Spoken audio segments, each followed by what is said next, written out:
Apa nih? Astagfirullah. Astagfirullahaladzim. Dah tunggu jeda kejadian gedor. Astagfirullahaladzim, kamu ini berdosa banget.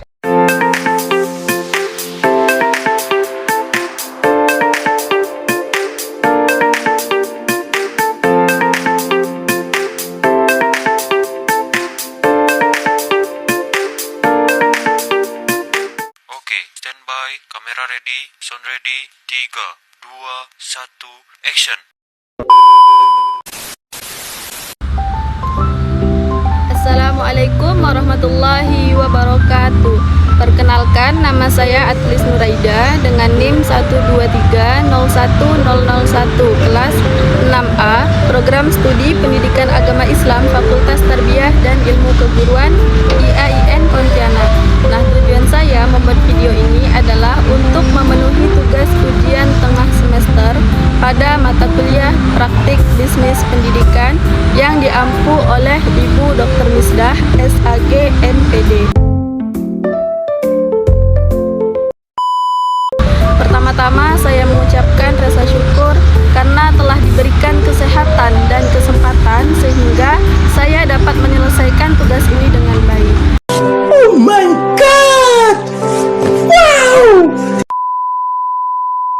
Pada video ini terdapat 3 soal yang insya Allah akan saya uraikan semaksimal mungkin. Yang pertama yaitu berkaitan dengan hubungan program studi PAI dengan entrepreneurship pendidikan. Yang kedua yaitu berkaitan dengan urgensi pengelolaan bisnis pendidikan beserta contoh konkretnya.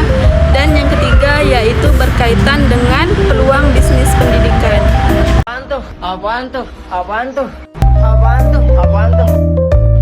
Baiklah, langsung saja. Di sini saya akan membahas soal yang pertama, yaitu berkaitan dengan hubungan antara program studi PAI dengan entrepreneurship pendidikan. Nah, jadi hubungan antara program studi PAI dengan entrepreneurship pendidikan ini sangat erat karena mahasiswa PAI ini tidak hanya dipersiapkan menjadi guru agama, tetapi juga dapat menjadi seorang wirausahawan di bidang pendidikan Islam. Entrepreneurship pendidikan membantu mahasiswa PAI memiliki kemampuan yang kreatif, inovatif, dan mandiri dalam mengembangkan usaha yang berkaitan dengan pendidikan Islam. Proses pembelajaran, misalnya guru PAI membuat video pembelajaran Islami seperti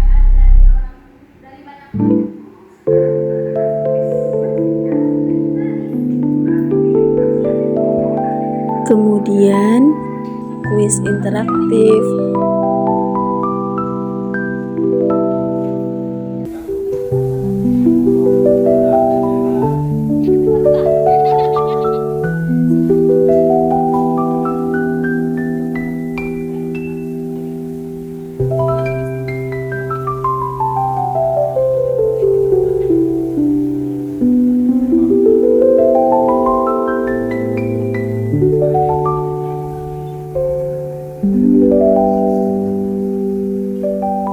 ataupun media belajar yang menggunakan Canva dan PowerPoint agar siswa lebih tertarik belajar agama.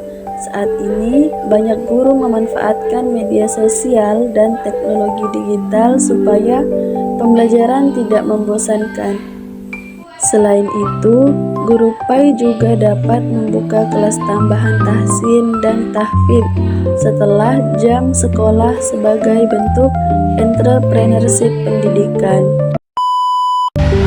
Selain itu, entrepreneurship pendidikan juga melatih mahasiswa PAI agar mampu melihat peluang usaha di bidang pendidikan, terutama di era digital saat ini. Dengan kemampuan tersebut, lulusan PAI ini tidak hanya bergantung pada pekerjaan sebagai ASN ataupun guru sekolah, tetapi lulusan PAI juga mampu menciptakan lapangan pekerjaan sendiri dan memberikan manfaat bagi masyarakat. Oh my god! Wow! Baiklah, selanjutnya yang kedua saya akan membahas mengenai urgensi pengelolaan bisnis pendidikan. Jadi urgensi pengelolaan bisnis pendidikan itu sangat penting karena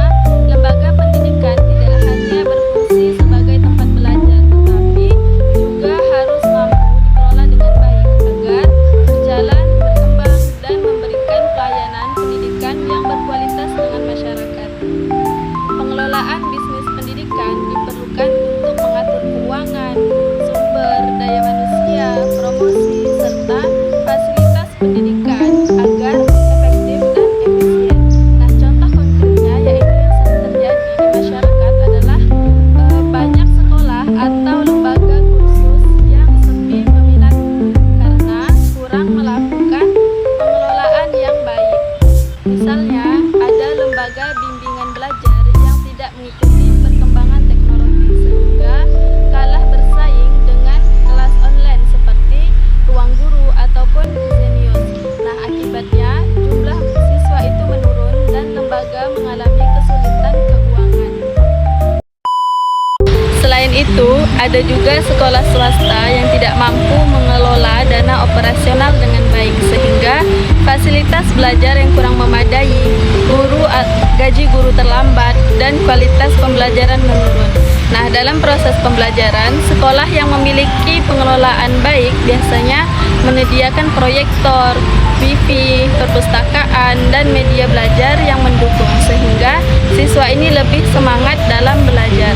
Nah, sebaliknya, jika pengelolaan kurang baik, proses pembelajaran menjadi kurang efektif karena fasilitas yang terbatas.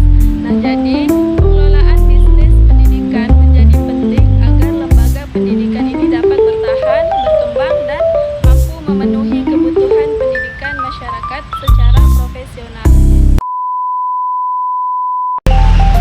Baiklah, yang terakhir saya akan membahas mengenai peluang bisnis pendidikan yang saya pilih. Nah, jadi peluang bisnis pendidikan yang saya pilih adalah membuka les privat ataupun bimbingan belajar anak-anak. Nah, bisnis ini memiliki peluang yang baik karena banyak orang tua yang ingin anaknya itu mendapatkan tambahan belajar di luar sekolah. Selain itu juga membantu meningkatkan prestasi belajar.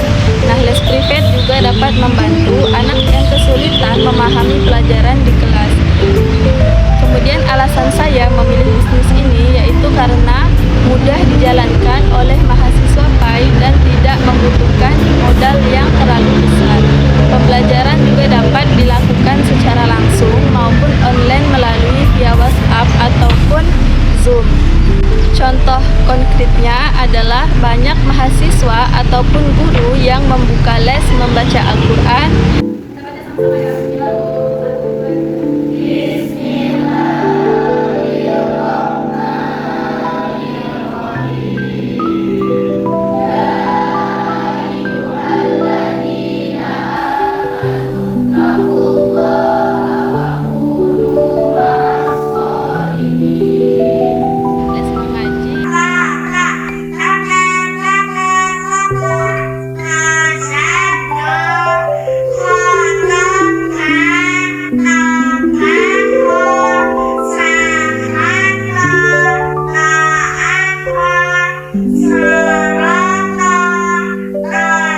Maupun bimbingan pekerjaan rumah ataupun PR di lingkungan sekitar rumah mereka.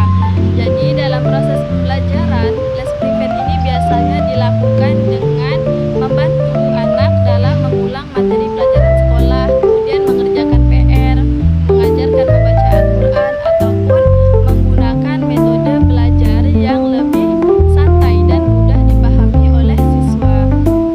Nah, selain bermanfaat bagi masyarakat, kegiatan ini juga dapat menjadi sumber penghasilan tambahan. Demikian presentasi ataupun jawaban ujian tengah semester yang dapat saya sampaikan. Saya berharap penjelasan ini dapat bermanfaat ataupun menambah wawasan serta meningkatkan pemahaman mengenai hubungan program studi PAI dengan entrepreneurship pendidikan, kemudian pentingnya pengelolaan bisnis pendidikan serta peluang bisnis pendidikan. Jadi selain itu saya juga berharap ilmu yang dipelajari dalam mata kuliah ini dapat menjadi bekal bagi mahasiswa untuk lebih kreatif, mandiri, dan mampu menciptakan inovasi pendidikan yang bermanfaat bagi masyarakat.